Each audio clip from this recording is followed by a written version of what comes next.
ఏదో స్వామి చెప్పినట్టు మనం కామెంట్లు ఏమైనా చేయొచ్చు కానీ వాళ్ళ జాంకాయ వాళ్ళు తినమను.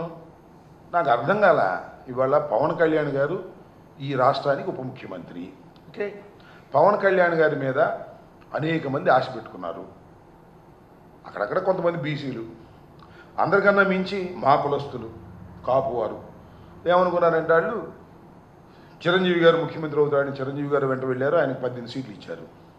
పవన్ కళ్యాణ్ గారు ఏమన్నా ముఖ్యమంత్రి అవుతాడేమని ఈయన ఎమ్మటి వచ్చారు. సరే ఉప ముఖ్యమంత్రి అయ్యాడు. పోనీలే అయితే అయ్యాళ్ళే, ఈసారికి అవుతాడు రేపుసారికి వెళ్తాడు అనుకున్నారు. నేను అడుగుతా ఉన్నానయ్యా, ఇంకెవరు లేరా రాజకీయాల్లో? నిన్ను నమ్ముకుని ఎంతమంది కాపులే, నిన్ను నమ్ముకుని ఎంతమంది బీసీలే?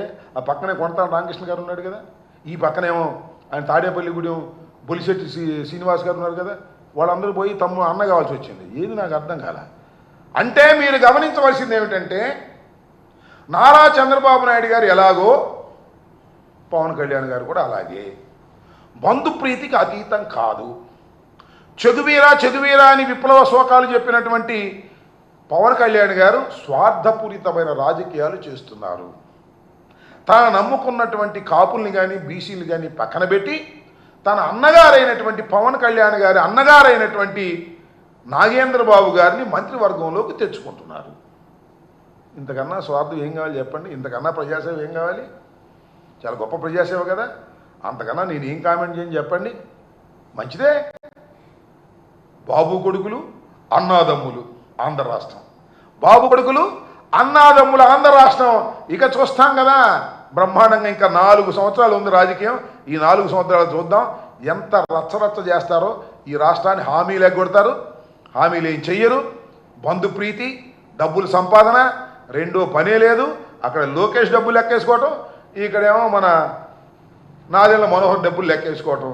ఇది తప్ప రెండే పనే లేదు. వాళ్ళ బంధువులు వీళ్ళ బంధువులు తీసుకుని రాజకీయాల్ని రచ్చ చేసే కార్యక్రమం చేస్తున్నటువంటి దుర్మార్గమైన రాజకీయాల్ని ఆంధ్ర రాష్ట్ర ప్రజలు ఇంకా 4 సంవత్సరాలు భరించవలసినటువంటి అనివార్యమైన పరిస్థితి ఉందని నేను భావిస్తున్నాను.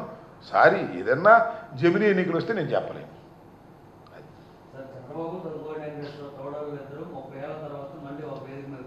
అంతే, రక్త సంబంధం అలాంటిది.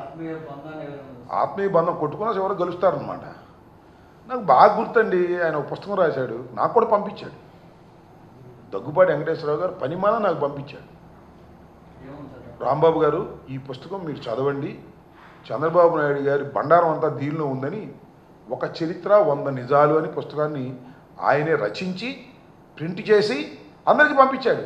అసలు మా తోడల్లుడు బండారం అంతా దీనిలో ఉంది, ఒకసారి చదవండి రాంబాబు గారు.